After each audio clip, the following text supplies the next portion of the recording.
El doble clic respectivo en jornada de día viernes con el director del Observatorio de Asuntos Internacionales de la Universidad Finisterre, Alberto Rojas, panelista estable de nuestro programa. De vuelta aquí.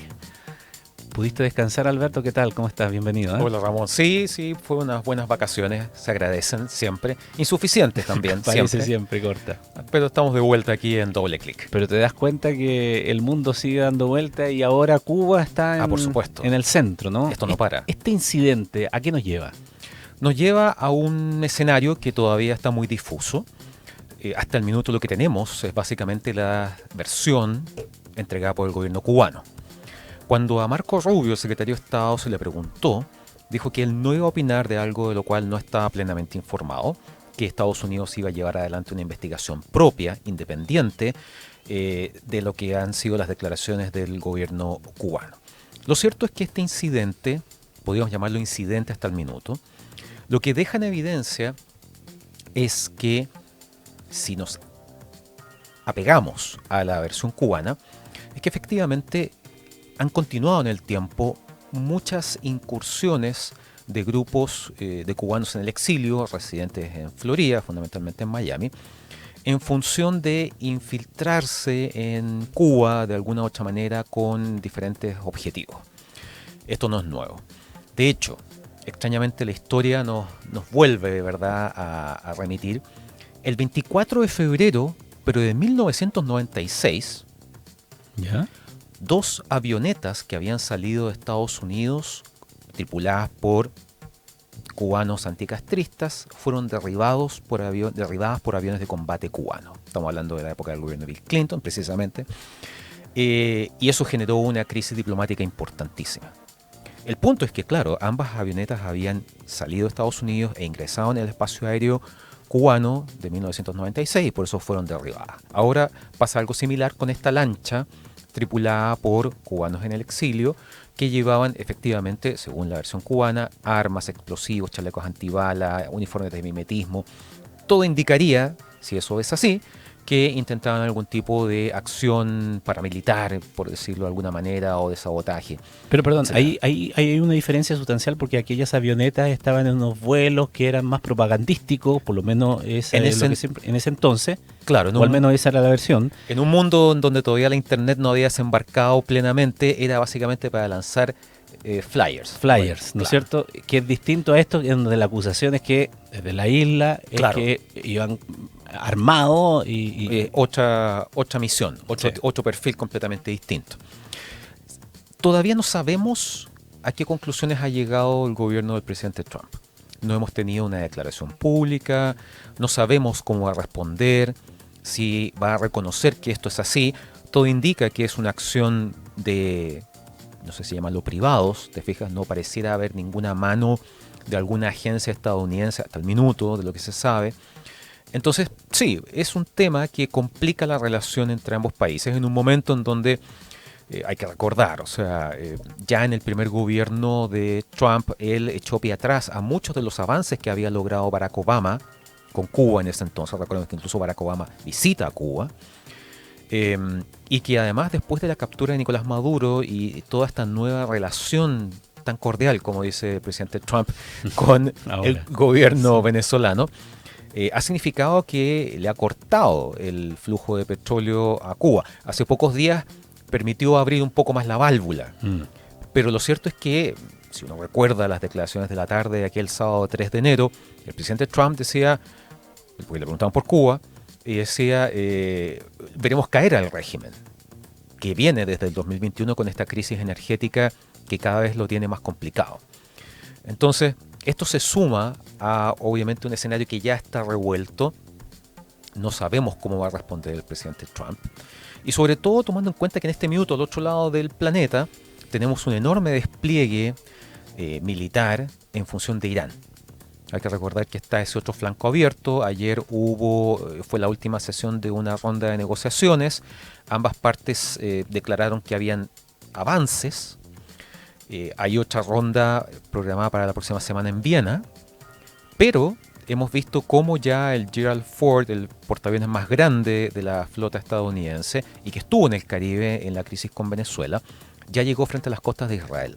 Y que hoy Llamativamente, el New York Times recoge que el embajador estadounidense en Israel envió un mail a los funcionarios de la embajada llamándolos a abandonar el país, y de manera muy insistente, incluso diciendo abandonen el país hoy.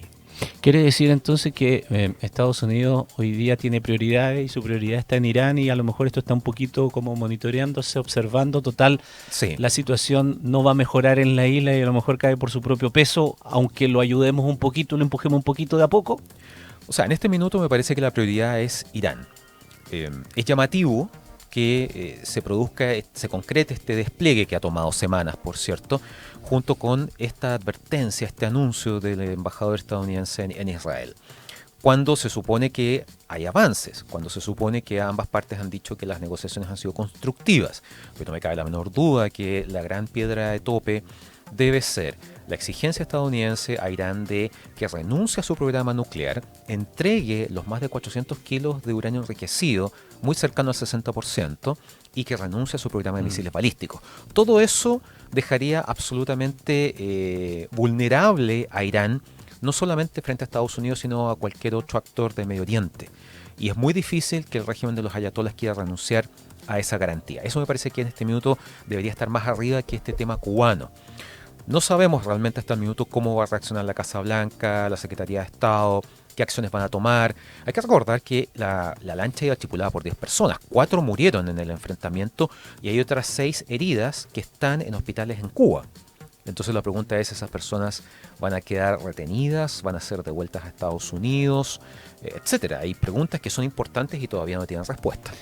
Ahora, uno también podría pensar, sabiendo que grupos anticastristas han habido siempre, que acciones también de sabotaje o inteligencia se han perpetrado en el tiempo también contra la isla, que hay grupos activos, muy activos desde siempre, que la oportunidad en este momento, viendo débil al régimen, puede alentar precisamente a acciones que puedan estar coordinada o menos coordinada, más privada o más ligadas también a intereses políticos propios del gobierno de Estados Unidos, con participación de la CIA o de lo que sea. Claro. Pero no es tampoco descartable un escenario que, dada la fragilidad que tiene el régimen, de que estas situaciones pudiesen aumentar.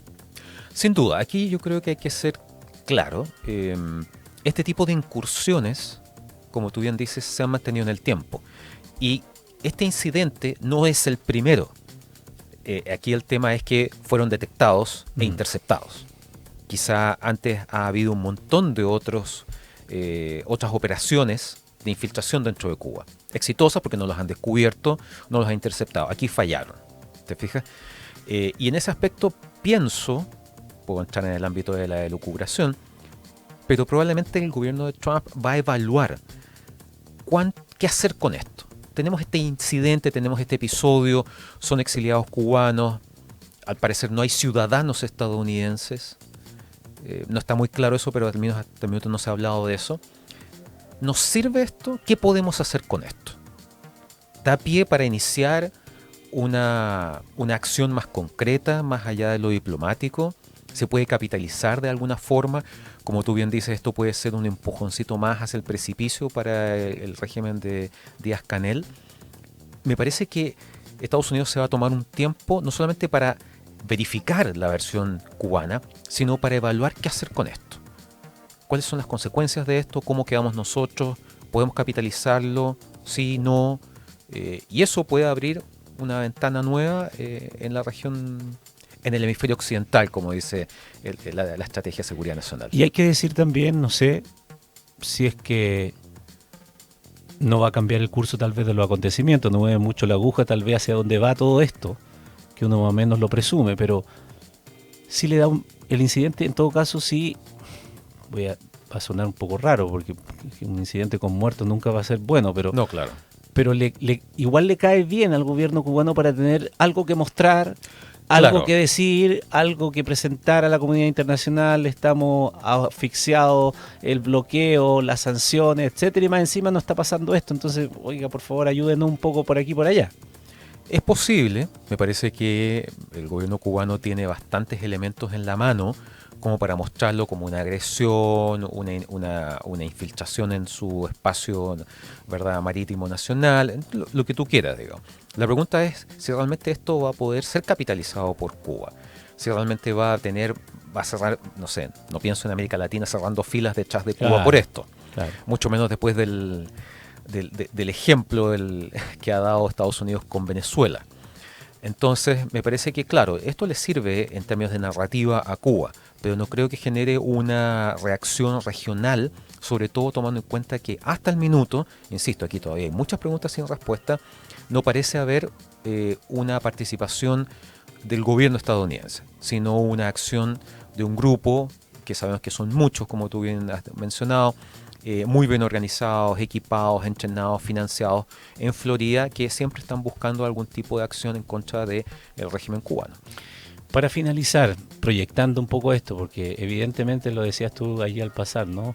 Hoy día en la escala de prioridades parece que lo de Irán está más en la retina de Donald Trump, pero si llega a resolver ese tema, seguro vuelve con más fuerza el tema de la isla, que debe ser un objetivo permanente, y más aún que él, de su propio secretario de Estado, de Marco Rubio, ¿no? Evidentemente, siendo un exiliado cubano, allí tiene hijo puesta, de, claro. O sea, pero hijo de, tiene los ojos puestos allí. Entonces, a lo que voy, es más fácil negociar con un régimen, por ejemplo, una salida, una transición, algo con este régimen que como con lo de Venezuela? ¿O por característica ideológica y de lo que significa el poder simbólico que tiene, la isla va a resistir hasta donde resista nomás? O sea, su jerarquía estoy hablando. Sí, yo creo que aquí hay que separar lo que es la población y el gobierno. Claro. Y el partido. A eso me refiero. Y también el hecho de que hoy, si uno piensa, las grandes figuras de la Revolución Cubana, Fidel, Raúl, Cienfuegos, el Che Guevara, han desaparecido. Y hoy día tenemos generaciones mucho más jóvenes, ¿verdad? En donde ellos están buscando una forma de vida diferente, no están satisfechos con el modelo comunista, cubano, etcétera, digamos. Y es llamativo porque se han difundido versiones que hablan de que Marco Rubio y el equipo o un equipo del Departamento de Estado ha estado en contacto con un nieto de Fidel Castro, que es Raúl Rodríguez Castro, y que sería una especie de interlocutor con el ámbito empresarial, si es que se pudiera llamar, cubano. En una reciente cumbre en el Caribe se habría dado este encuentro y que se buscaría de algún modo aliviar las sanciones económicas a cambio de cambios en la economía cubana. No se habla de transición política, flexibilización con los disidentes, que en su gran mayoría están en las cárceles, etcétera. Es bien llamativo eso. Entonces, sí, yo creo que existe una posibilidad de negociación, quizá no con Díaz-Canel. Díaz-Canel está entre la espada y la pared, tiene que defender el régimen hasta el final. La pregunta es si el resto de Cuba lo acompaña en esa cruzada o no. Y ahí yo creo que hay un elemento que el gobierno cubano tiene que tener presente, y que no estamos en 1959, no estamos en los años 60, no estamos en la Guerra Fría.